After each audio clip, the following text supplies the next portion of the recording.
Yes guys, so this is episode 1 of the build, and it's been a while. It's been quite a long hiatus from YouTube, and don't want to make any excuses, but I'm gonna.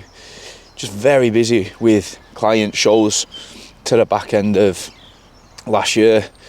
Obviously then Christmas, and I actually got married in January, so there's been a little bit of time of making excuses not to pick up the camera and film YouTube, but we're going to get back on it. There's going to be one episode coming out every week, and I don't want it just be me waffling on and just showing training and things like that. I want to actually give some value in these YouTube videos. So what we're going to go through today and what we're going to cover is, a little bit of training, a little bit of what I'm doing, etc, but we're also going to cover, because we're in a building phase, just the 3 mistakes that I think most people make when they're in a building phase or when they're in a gaining phase, whatever you want to call it. People like some names, people hate other names. I don't care. You're in a calorie surplus, you're pushing training performance, whatever you want to call that. On a morning walk, I thought it'd be a good idea to talk about point number 1 as to why you're messing up your building phase. If you're currently feeling like you can't get the food in and you're sluggish all the time, it's because your output has dropped massively. You get lazy in a building phase, and I've been there, I've done it before. Step count comes down significantly, you're not doing cardio anymore, and you wonder why you can't digest your food, and you wonder why you feel sluggish and like you're getting out of breath going up the stairs. It's important to keep an element of output in your programming to ensure, again, you can keep digestion in a good place, and to make sure you can keep health in a good place as well. It's even going to have a positive effect on your recovery in between sets. So it's going to have a positive impact on your training performance by keeping cardio within your programming. Bare minimum 3 to 5 HIIT cardio sessions in to keep training performance in a good place. Don't turn into a sloth, because if you do, you'll start to see health markers coming down. Your blood pressure will start to increase. And remember, a healthy body is a responsive body. The healthier you are, the better you're going to respond to the food that you're consuming. The better you're going to respond to the training that you have programmed. Your routine is key. Get outside, get your steps in the morning, and keep your cardio in. Stop getting lazy in a building phase. Yeah, big lad. Yeah. Back from the morning walk and ready for breakfast. Feeling hungry, which is good at this point in the building phase. And why we're feeling hungry? Because we got some morning steps in. So remember that. You want to keep your digestion in a good place. You want to keep appetite in a decent place for as long as possible. Keep your output in a good spot. Not excessive, but in a good spot to keep that in a good place. Reason number 2 as to why you're messing up your building phase. Food quality is going out of the window. And this is another reason why you're feeling sluggish and your digestion's in a piss poor position. I've done dirty bulks in the past and just ended up feeling like shit, them lasting about 12 weeks, so not really long enough, and getting fat.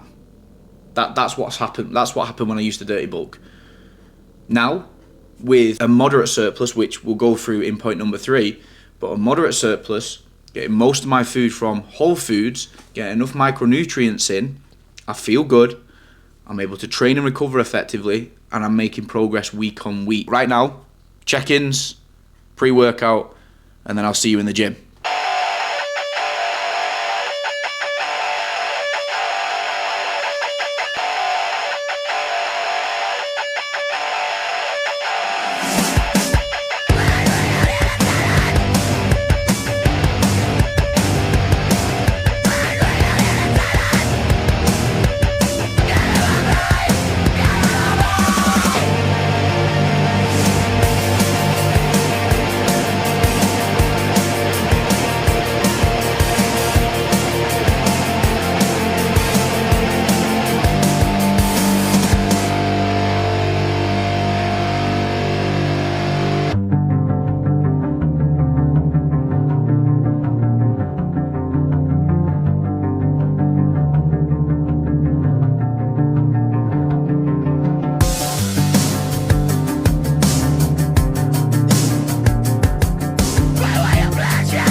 So just come back from a great upper body session.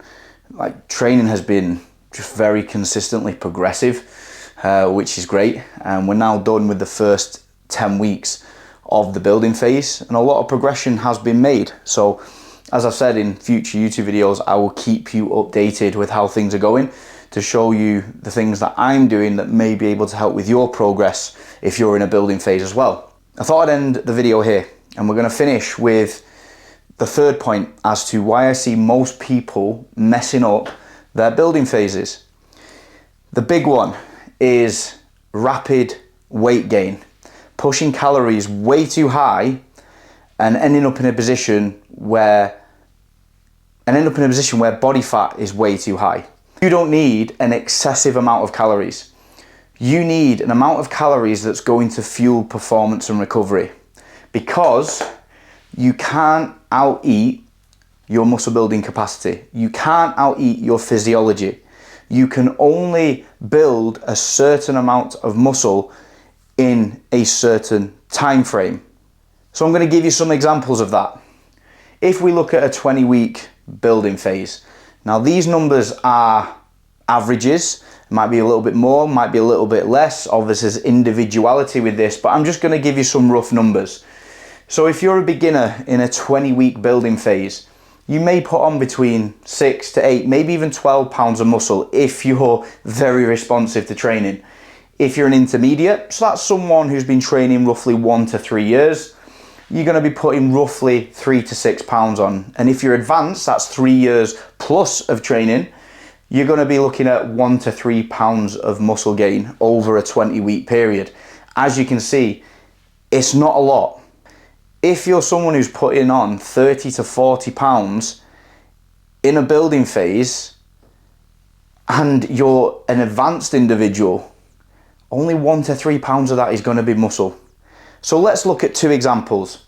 If you were an intermediate and you took a controlled approach to your building phase and you aim to put on 0.5 to 1 pound on per week, over that 20-week period, somewhere in the region of 10 to 20 pounds total across the course of that building phase.